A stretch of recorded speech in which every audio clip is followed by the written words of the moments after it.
নমস্কার, আপনাদের সকলকে স্বাগত জানাই চ্যানেল রূপা মুখার্জিতে।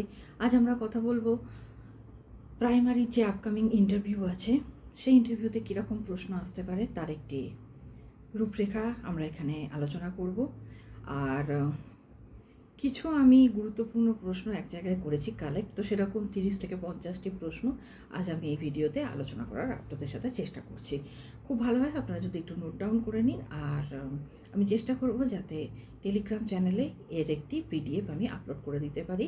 পিডিএফটি থাকবে সম্পূর্ণ ফ্রিতে, তাই আপনাদের কারোরই কালেক্ট করতে কোনো অসুবিধা হবে না। আর অন্যান্য পরীক্ষার আপডেট পাওয়ার জন্য ও অন্যান্য নোটস পাওয়ার জন্য আপনারা অবশ্যই আমার হোয়াটসঅ্যাপ চ্যানেলটিকে একটু সাবস্ক্রাইব করে নেবেন। চলুন তাহলে শুরু করা যাক। শিক্ষা বা এডুকেশন শব্দের মূল অর্থ কী? এডুকেশন শব্দটি ল্যাটিন শব্দ এডুকেয়ার থেকে এসেছে, যার অর্থ হলো উন্মোচিত করা বা ল্যাটেন্ট পাওয়ার প্রকাশ করা। শেখা, লার্নিং ও শিক্ষা এডুকেশনের মধ্যে পার্থক্য কী?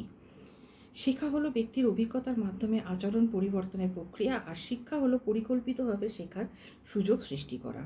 আপনি কিভাবে বুঝবেন শিশুটি শিখছে? তার আচরণ, আগ্রহ, প্রশ্ন করার ধরন ও উত্তর দেওয়ার পরিবর্তনে সেই পার্থক্য বোঝা যাবে। শিশুদের পড়ানোর সময় আপনি কিভাবে মনোযোগ আকর্ষণ করবেন? গল্প, ছবি, গান, খেলা বা উদাহরণের মাধ্যমে বিষয়টি বাস্তব জীবনের সাথে আমি যুক্ত করব। আপনি যদি দেখেন একজন শিশু ক্লাসে মনোযোগ দিচ্ছে না, কি করবেন? প্রথমে কারণ খুঁজব, বোরিং লাগছে কিনা, বুঝতে পারছে কিনা বা মানসিক সমস্যা আছে কিনা সেগুলি খোঁজার আমি চেষ্টা করব। তারপর তার আগ্রহ অনুযায়ী শেখানোর চেষ্টা করব।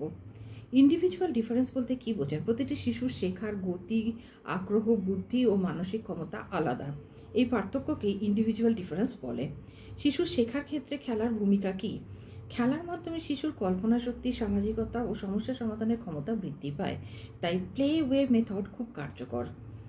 আপনি কিভাবে অ্যাক্টিভিটি বেসড লার্নিং করবেন? শিক্ষার্থীদের হাতে কলমে কাজ করিয়ে গ্রুপ অ্যাক্টিভিটি, চিত্র আঁকা, গণিতের পাজল ইত্যাদির মাধ্যমে শেখানো। চাইল্ড সেন্টার্ড এডুকেশন বলতে কী বোঝেন? যেখানে শিক্ষক নয়, শিশু শেখার কেন্দ্রে থাকে এবং তার আগ্রহ অনুযায়ী শেখানো হয়, সেটাই চাইল্ড সেন্টার্ড এডুকেশন। প্রাথমিক স্তরে কোন শেখার পদ্ধতি সবচেয়ে কার্যকর? প্লে ওয়ে মেথড ও অ্যাক্টিভিটি বেসড লার্নিং সবচেয়ে বেশি কার্যকর। আপনি যদি শিক্ষার্থীদের মধ্যে কোনো ঝগড়া দেখেন তখন কি করবেন? শান্তভাবে তাদের থামাবো, কারণ জানতে চাইবো, কাউকে ছোট না করে সমাধান খুঁজবো ও পারস্পরিক সম্মান করাটা শেখাবো। একজন ছাত্র সবসময় প্রথম হয়, আপনি কি তাকে বেশি প্রশংসা করবেন? না, আমি সবার অন্যদিকে সমানভাবে উৎসাহ দেব যাতে অন্যদেরও মনোবল না কমে। বা আমরা ঘুরিয়ে এটা বলতে পারি, না দিয়ে দেখুন নেগেটিভ উত্তর তো শুরু না করাই ভালো, যেরকম আমি আগেও বলেছি, তা সে যে কোনো ধরনের ইন্টারভিউ হোক না কেন।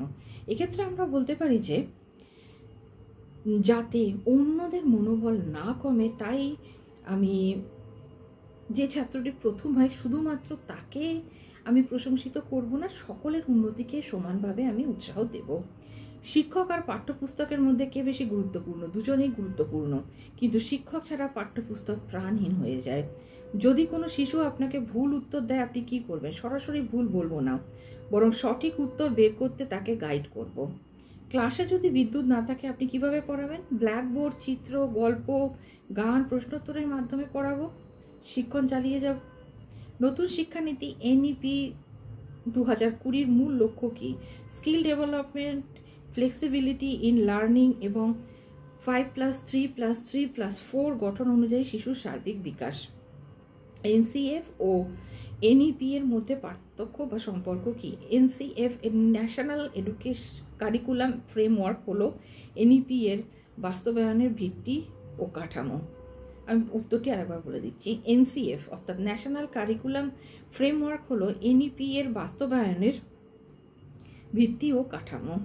আপনি শিক্ষক হতে চান কেন? কারণ শিক্ষকতা এমন এক পেশা যেখানে জ্ঞান, ভালোবাসা ও সমাজ গঠন একসাথে হয়। এর সাথে যদি বলে তার মানে আপনার জীবনে অর্থের প্রয়োজনীয়তা নেই, অবশ্যই আছে অর্থের প্রয়োজনীয়তা, কিন্তু তার সাথে এই যে জ্ঞান সবাইকার সঙ্গে ভাগ করে নেওয়া, সবাইকার মাঝে ছড়িয়ে দেওয়া, এটা কিন্তু অনেক বেশি গুরুত্বপূর্ণ। এবার যদি বলতে চাই আমরা সম্মানের কথা, সেক্ষেত্রে কিন্তু একটু ব্যাপারটা ডাউটফুল হয়ে যাবে, কারণ বর্তমানে যে অবস্থা চলছে তাতে শিক্ষকের সম্মান আগামী দিনে কতটা থাকবে এ বিষয়ে আপনাদের মতো আমিও কিন্তু যথেষ্ট সন্দেহে আছি। আপনি কিভাবে ছাত্রদের মধ্যে আত্মবিশ্বাস তৈরি করবেন? তাদের ছোট ছোট সাফল্যকে প্রশংসা করে, প্রশ্ন করতে উৎসাহিত করে, ভুলকে শেখার অংশ হিসাবে শেখাবো। শিক্ষক হিসাবে আপনার সবচেয়ে বড় গুণ কী? আমি মনে করি শিক্ষক হিসাবে আমার ধৈর্য, সহানুভূতি ও শিশুদের মন বোঝার ক্ষমতাটাই সবচেয়ে বড় ক্ষমতা। এবার চলুন চাইল্ড সাইকোলজি সেকশন থেকে কিছু আলোচনা করে নিই। শিশুদের শেখার ক্ষেত্রে মোটিভেশনের ভূমিকা কী? মোটিভেশন শিশুর মনোযোগ ও আগ্রহ জাগিয়ে শেখার গতি বাড়ায়। Without motivation learning becomes mechanical. Positive reinforcement বলতে কি বোঝায়? প্রশংসা, পুরস্কার বা উৎসাহ দিয়ে শিশুর ভালো আচরণকে শক্তিশালী করা, একে পজিটিভ রিইনফোর্সমেন্ট বলে। আপনি কি মনে করেন শাস্তি অর্থাৎ পানিশমেন্ট শিক্ষার জন্য প্রয়োজনীয়? শারীরিক বা মানসিক শাস্তি কখনোই নয়, তবে লজিক্যাল কনসিকুয়েন্সেস ব্যবহার করা যেতে পারে, যেমন ভুল কাজের ফলাফল নিজেই বুঝে নেওয়া। শিশুর মনোযোগ ধরে রাখার জন্য কি করবেন? শেখার বিষয়কে খেলাধুলা, গল্প বা বাস্তব জীবনের সাথে যুক্ত করব এবং নিয়মিত পরিবর্তন আনব। কগনিটিভ ডেভেলপমেন্ট কার মতবাদ অনুযায়ী হয়? জিন পিয়াজেট, তিনি শিক্ষার মানসিক বিকাশের 4টি ধাপের কথা বলেছেন। পিয়াজেটের মতে কংক্রিট অপারেশনাল স্টেজ কোন বয়সে হয়? 7 থেকে 11 বছর বয়সে, যেখানে শিশু বাস্তব জিনিসের উপর ভিত্তি করে চিন্তা করতে শেখে। স্ক্যাফোল্ডিং শব্দটি কোথা থেকে এসেছে? Vygotsky zone of proximal development ZPD তত্ত্ব থেকে, যেখানে শিক্ষক সাময়িক সহায়তা দিয়ে শিশুকে শেখার পর্যায়ে পৌঁছে দেন। শিশুদের আবেগীয় বিকাশে অর্থাৎ ইমোশনাল ডেভেলপমেন্টে শিক্ষকের ভূমিকা কী? নিরাপদ, স্নেহময় ও সহানুভূতিশীল পরিবেশ তৈরি করা, যেখানে শিশুর অনুভূতিকে গুরুত্ব দেওয়া হয়।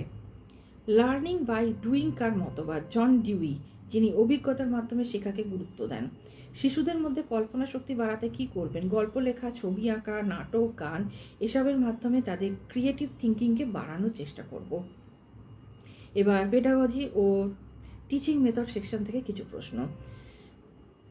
কনস্ট্রাকটিভিজম বলতে কি বোঝেন? এটি এমন শিক্ষণ তত্ত্ব যেখানে শিক্ষার্থী নিজের অভিজ্ঞতা ও চিন্তার মাধ্যমে জ্ঞান তৈরি করে। লেসন প্ল্যানের প্রয়োজনীয়তা কি? এটি শিক্ষককে নির্দিষ্ট সময় ও উদ্দেশ্য অনুযায়ী পড়ানোর দিক নির্দেশনা দেয়, যেন শেখানোর লক্ষ্যভিত্তিক হয়। টিচিং এইডস ব্যবহারের উদ্দেশ্য কি? শিক্ষাকে আকর্ষণীয়, বাস্তব ও স্থায়ী করা, যেমন চার্ট, ছবি, ভিডিও বা ফ্ল্যাশ কার্ড ব্যবহার করা। ব্ল্যাকবোর্ড কেন সাইলেন্ট টিচার বলে অভিহিত?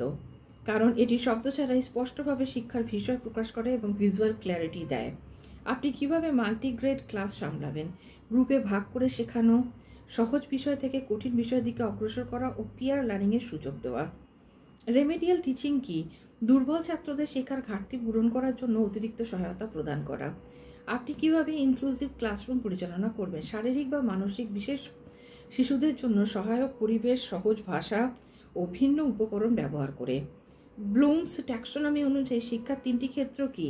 কগনিটিভ অর্থাৎ জ্ঞান, এফেক্টিভ অর্থাৎ আবেগ, সাইকোমোটর অর্থাৎ দক্ষতা।